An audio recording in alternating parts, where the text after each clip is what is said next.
Avez-vous déjà eu l'impression que partager trop d'informations avec votre famille fait parfois plus de mal que de bien?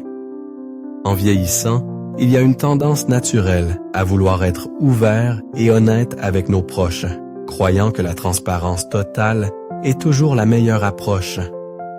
Mais la vérité est que certaines choses sont mieux gardées privées, non par secret, mais par sagesse. Tout n'a pas besoin d'être partagé. Et dans certains cas, garder certaines choses pour soi peut protéger à la fois votre tranquillité d'esprit et vos relations. Dans cette vidéo, nous allons aborder 5 choses que vous pourriez vouloir garder pour vous après 65 ans. Il ne s'agit pas de tromperie ou d'exclure les gens, mais plutôt de maintenir son indépendance, d'éviter le stress inutile et de s'assurer que vos limites personnelles sont respectées. Vous pourriez être surpris de voir à quel point la paix peut venir du fait de garder quelques sujets choisis privés. Restez attentif jusqu'à la fin, car comprendre ces 5 points pourrait changer la façon dont vous interagissez avec votre famille, vous donnant plus de liberté et de clarté dans vos dernières années. Commençons. Numéro 1. Décisions financières et actifs. L'un des sujets les plus sensibles avec l'âge est l'argent. Vous pourriez penser qu'être complètement ouvert sur votre situation financière avec votre famille préviendra les malentendus, mais en réalité, cela crée souvent plus de problèmes que ça n'en résout.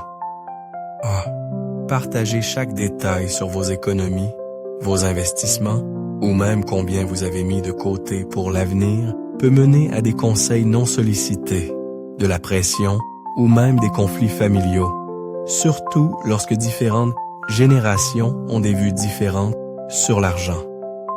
Certains membres de la famille peuvent avoir de bonnes intentions, mais leurs préoccupations ou opinions peuvent commencer à ressembler à de l'ingérence. Et dans certains cas malheureux, des personnes qui étaient autrefois distantes deviennent soudainement très intéressées par vos finances une fois qu'elles réalisent ce que vous possédez. Vous l'avez peut-être déjà vu. Quelqu'un de votre groupe d'âge partage ses plans financiers avec ses enfants pour ensuite voir ses décisions remises en question à chaque instant. Peut-être avez-vous vu un ami faire face à une pression constante sur la façon dont il devrait dépenser son argent, qu'on lui dise de réduire son train de vie, d'investir différemment ou de mettre plus de côté pour les petits-enfants. C'est une chose d'obtenir des conseils quand on les demande. Mais quand les gens commencent à passer à penser qu'ils ont leur mot à dire sur vos choix personnels, cela peut vite devenir frustrant. Et la réalité est qu'une fois que vous laissez les gens entrer dans votre tableau financier complet, vous ne pouvez pas reprendre cette connaissance. Il y a aussi la question du contrôle personnel. 6. Si votre famille commence à vous voir comme quelqu'un qui ne prend pas les meilleures décisions financières, elle pourrait se sentir justifiée d'intervenir, parfois avec de bonnes intentions, mais pas toujours d'une manière qui respecte votre indépendance. Vous pourriez entendre des commentaires comme « Es-tu sûr que tu devrais dépenser autant ?» ou « Ne serait-il pas plus judicieux de donner une partie de cet argent maintenant plutôt que plus tard ?» Et même si personne ne vous met directement la pression, le simple fait de savoir que d'autres observent et analysent vos choix peut être inconfortable. Cela ne signifie pas que vous ne devriez jamais parler de finances avec votre famille. Il est judicieux d'avoir des plans successoraux clairs et de communiquer les détails nécessaires au moment opportun. Mais vous n'avez pas à tout partager. Le montant exact que vous possédez, ce que vous dépensez pour vous-même, ou même si vous avez fait un nouvel investissement, ce sont des choses qui vous appartiennent à gérer. Si garder certaines questions financières privées vous permet de profiter de votre vie sans opinion ou pression inutile, alors ce n'est pas du secret, c'est de la sagesse. Et numéro 2, les soucis de santé non urgents. Avec l'âge, il est naturel d'avoir plus de problèmes de santé et parfois, nous ressentons le besoin de partager chaque petit bobo, douleur ou inconfort avec la famille. Après tout, ils tiennent à nous et nous voulons qu'ils sachent ce qui se passe. Mais il y a une différence entre tenir ses proches informés des questions médicales importantes et les submerger avec chaque problème mineur. Partager constamment chaque petit souci de santé peut parfois créer une inquiétude inutile, du stress, ou même pousser les membres de la famille à commencer à prendre des décisions pour vous avant que ce ne soit nécessaire. Vous avez peut-être déjà vécu cela. Mentionnez un petit problème, comme une douleur articulaire ou de la fatigue, et vous retrouvez soudainement au milieu d'un débat sur le fait de voir un médecin, de changer de régime alimentaire ou de prendre un nouveau complément. Les membres de la famille, en particulier les plus jeunes, ont souvent de bonnes intentions, mais leur préoccupation peut se transformer en pression. Avant même de vous en rendre compte, ils recherchent des traitements, prennent des rendez-vous ou font même des commentaires comme « Tu dois vraiment mieux prendre soin de toi », comme si vous n'aviez pas géré votre propre santé pendant des décennies. Il y a aussi un aspect psychologique. Si vous parlez constamment de vos problèmes de santé, même mineurs, votre famille peut commencer à vous percevoir comme quelqu'un qui décline plus vite que vous ne le faites réellement. Ils pourraient commencer à vous traiter différemment en supposant que vous êtes plus fragile ou incapable que vous ne l'êtes vraiment. Et une fois que les gens vous voient sous cet angle, il peut être difficile de changer leur perception. Soudain, ils hésitent à vous inclure dans certaines activités, remettent en question votre capacité à voyager ou suggèrent que vous avez peut-être besoin d'aide supplémentaire, alors que tout ce que vous aviez fait était de mentionner que vos genoux vous faisaient un peu plus mal que d'habitude ce jour-là. Bien sûr, il est important de communiquer les problèmes de santé majeurs, surtout lorsqu'ils impactent la vie quotidienne ou nécessitent un soutien familial. Mais choisir de garder les problèmes mineurs pour soi ne signifie pas être malhonnête. Cela signifie simplement protéger votre propre autonomie. Vous avez le droit de gérer votre santé sans intervention ou stress inutile. Parfois, le silence est la meilleure façon de garder le contrôle sur votre propre bien-être. Numéro 3. Vos véritables pensées sur les conflits familiaux. Les dynamiques familiales peuvent être compliquées et en vieillissant, nous nous retrouvons souvent au milieu de situations dont nous n'avons jamais demandé à faire partie. Des frères et sœurs qui se disputent un héritage, des enfants adultes qui gardent rancune, des membres de la famille élargie qui ne s'entendent pas. Ces choses arrivent dans presque toutes les familles. Quand on a vécu assez longtemps, on a vu des schémas se répéter, de vieilles blessures refaire surface et l'histoire se répéter. Il est tentant d'intervenir, d'offrir des conseils ou de partager exactement ce que vous pensez de qui a raison et qui a tort. Mais le plus souvent, cela ne fait qu'ajouter de l'huile sur le feu. Peut-être avez-vous déjà vécu cela. Essayez de servir de médiateur dans un différend pour découvrir que les deux parties se retournent soudainement contre vous. Ou vous offrez une opinion tranchée, pensant aider, pour réaliser plus tard que vos paroles ont été mal interprétées. La dure vérité est que les conflits familiaux ont tendance à se régler d'eux-mêmes, ou non, indépendamment de votre intervention. Et quand les gens finissent par passer à autre chose, ils ont tendance à se souvenir de ce qui a été dit dans le feu de l'action. Si vous prenez parti ou exprimez une opinion forte, vous pourriez constater que même après que la dispute soit oubliée depuis longtemps, le ressentiment envers vous persiste. C'est particulièrement important en ce qui concerne les opinions sur les jeunes membres de la famille. Dire ce que vous pensez réellement d'un gendre, du style parental d'une fille, ou des choix de vie d'un parent peut sembler honnête sur le moment, mais ces mots ont tendance à rester. Les gens oublient rarement quand ils se sentent jugés ou critiqués, même si vos intentions étaient bonnes.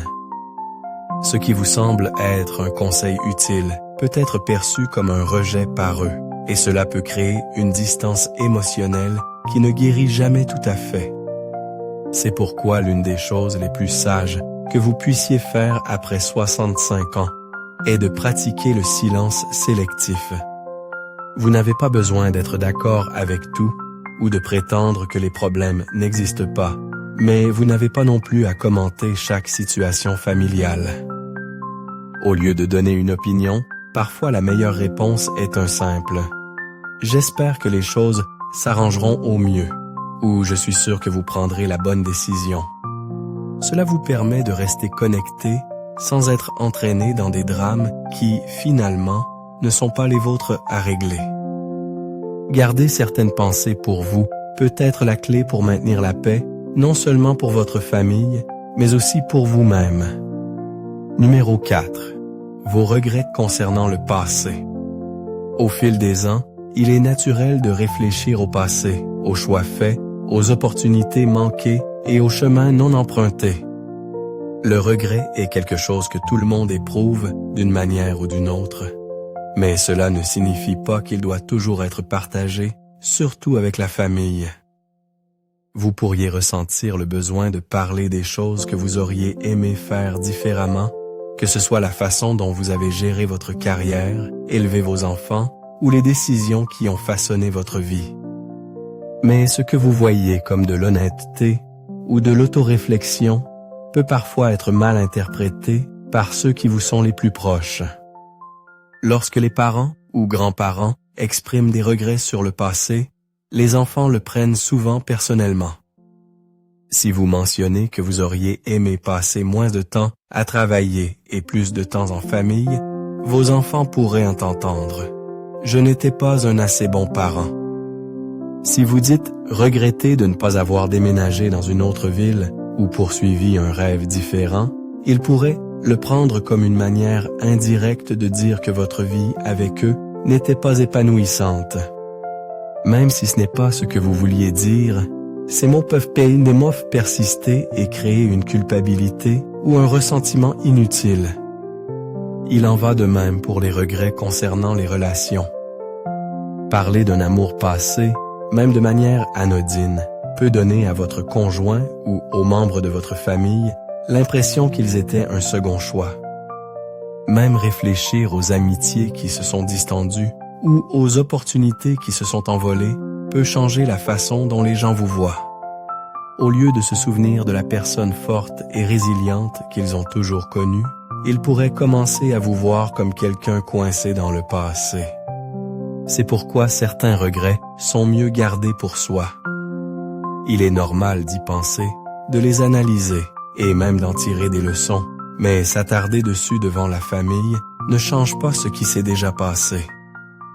Le plus souvent, cela ne fait que peser sur ceux qui vous aiment. Le passé ne peut pas être réécrit, mais la façon dont vous le portez dépend entièrement de vous. Numéro 5. L'étendue complète de votre situation financière. L'argent est l'un des sujets les plus compliqués dans n'importe quelle famille. Il peut rassembler les gens, mais il peut aussi créer des tensions, des malentendus et même des conflits. En vieillissant, vous pourriez ressentir le besoin de partager plus de détails sur votre situation financière avec votre famille, que ce soit le montant de vos économies, ce que vous prévoyez de laisser derrière vous, ou même les difficultés financières que vous rencontrez. Bien qu'il y ait des cas où il est logique de discuter de certaines questions financières, être trop ouvert sur l'argent peut parfois faire plus de mal que de bien. L'un des plus grands risques de révéler trop de choses sur vos finances est que cela peut changer la façon dont les gens vous traitent. Si votre famille sait que vous avez une somme confortable de côté, vous pourriez constater que certains parents commencent à vous regarder différemment, attendant peut-être même une aide financière ou faisant subtilement allusion à ce qu'ils espèrent hériter. D'un autre côté, si vous révélez que vous luttez, vous pourriez constater que vos proches s'inquiètent et inquiètent trop pour vous, ou dans certains cas, remettent même en question vos décisions financières. Dans un cas comme dans l'autre, L'argent a le don de modifier les relations et une fois que cela se produit, il est difficile de revenir en arrière. Il y a aussi la question de l'indépendance. En vieillissant, plus votre famille en sait sur vos finances, plus elle peut se sentir en droit de vous donner des conseils financiers, que vous les ayez demandés ou non. Certains pourraient même commencer à prendre des décisions en votre nom, pensant aider alors qu'en réalité, ils vous enlèvent votre capacité à gérer vos propres affaires. Vous pourriez soudainement vous retrouver à entendre où vous devriez vivre, comment vous devriez dépenser ou ce qui est le mieux pour vous, tout cela parce que vous avez partagé des détails qui, avec le recul, auraient peut-être dû rester privés. Bien sûr, cela ne signifie pas que vous devriez tout garder secret.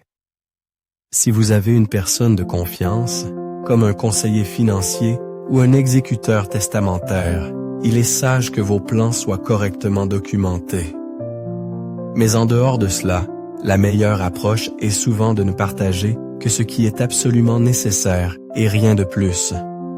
Gardez certains détails pour vous permettre de maintenir le contrôle sur votre propre avenir financier, tout en évitant le stress, la tension ou les conseils non désirés inutiles.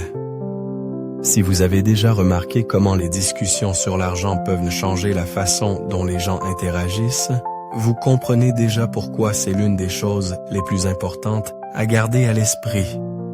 En fin de compte, vos finances vous appartiennent et garder certains détails privés garantit que vos relations avec votre famille restent basées sur l'amour et le respect plutôt que sur des attentes financières. Réflexion finale. Alors que nous concluons cette vidéo, prenez un moment pour réfléchir aux 5 points que nous avons abordés. Garder certaines choses privées ne signifie pas être secret ou distant. Il s'agit de protéger votre paix, votre dignité et vos relations. Tout n'a pas besoin d'être partagé et parfois, le choix le plus sage est de savoir quoi retenir. Pensez à votre propre vie. Avez-vous déjà partagé quelque chose avec votre famille pour réaliser plus tard que cela avait changé la façon dont ils vous voyaient? Ou peut-être avez-vous retenu quelque chose et réalisé plus tard que c'était la bonne décision? La sagesse vient souvent de l'expérience, et en vieillissant, nous apprenons que certaines choses sont mieux gardées pour nous-mêmes. La beauté du vieillissement est que vous gagnez en clarté sur ce qui compte vraiment, votre tranquillité d'esprit, votre indépendance et la qualité de vos relations. Être sélectif dans ce que vous partagez vous permet de maintenir le contrôle sur votre propre vie tout en gardant vos liens forts. Il ne s'agit pas d'exclure les gens, mais de préserver ce qui rend ces relations significatives. Merci d'avoir regardé et nous espérons vous voir dans la prochaine vidéo.